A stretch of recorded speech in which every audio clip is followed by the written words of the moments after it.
course, Coach, you are the winningest coach in Bobcat history, and you've been here for a little over 10 years now. And of course, when you started, you knew you were going to be able to have success here. Of course, you wouldn't take a job if you didn't think you could, but things were kind of down in the dumps with a long losing streak when you got here. So did you envision kind of turning things around that fast? Because it really just took a couple of years, and you've been consistent as a playoff team and district title contender every year. So did you think you would have that kind of consistent success and get things going that quick? Well, I felt like if we could ever get it off the ground, that it would, sustain itself.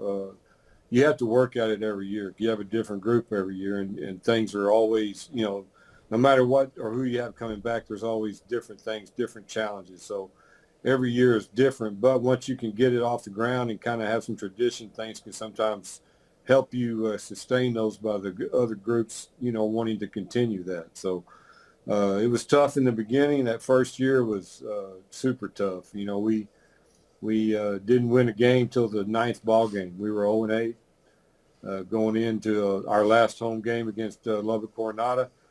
Our kids were still playing hard. We were still getting a lot out of them, and we ended up winning that game. And felt like we had won state championship after that one win, just to get that monkey off our back. And, that senior class could go out and even though we weren't going to be in the playoffs, they'd have something to hang their hat on. And momentum took over the next week. We won again. We went up to Amarillo and beat Tascosa and went into the offseason with 2 wins. So that was huge. That was huge momentum, huge for our program, and really carried us into the next year, which we made the playoffs. We were 5-7 that year. Didn't have a great record. Had a really tough non-district because of realignment for that year.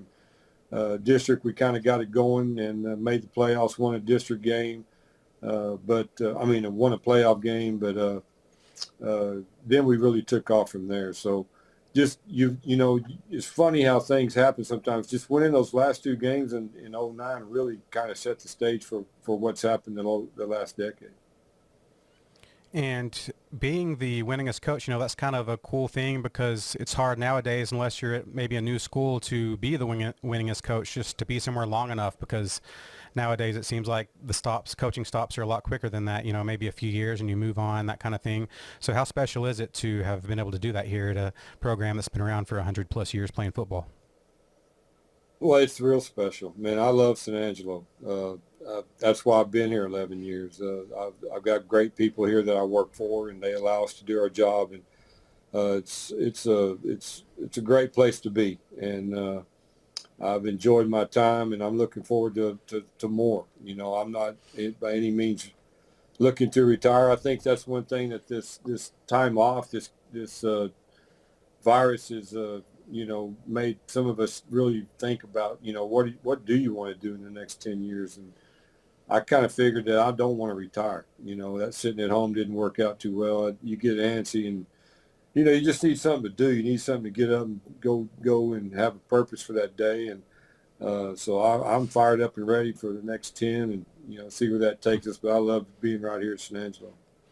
Yeah, I mean, that's good news. I think everybody watching that's a Bobcat fan is going to be excited to hear about that, because I know people just want to keep things the same, keep things rolling, and are really happy with you and your staff and what everybody's been doing with the program. So, yeah, stick around as long as you want. Appreciate that.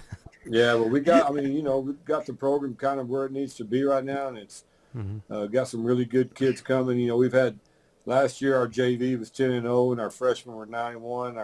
Our JV B team was 8-2, and the freshman B was 9-1. So just feel good about what's coming up. And like I said, great place to work, great people to work for, and I couldn't have it any better. So I'm happy.